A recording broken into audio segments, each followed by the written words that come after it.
রাজহাঁস আছে। আমি সকালে উঠে হাঁসগুলা যত্ন নিই। এখানে আছে একটি চীনের হাঁস, আপনারা কি জানি না।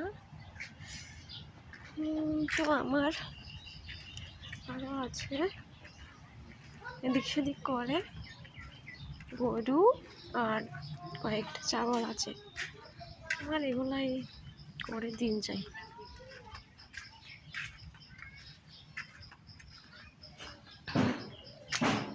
এখানে আছে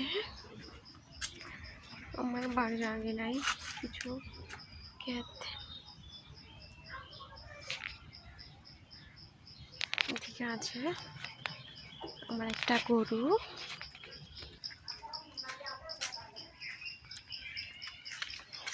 দেখো আমাদের বাড়ির নিচে কি অবস্থা।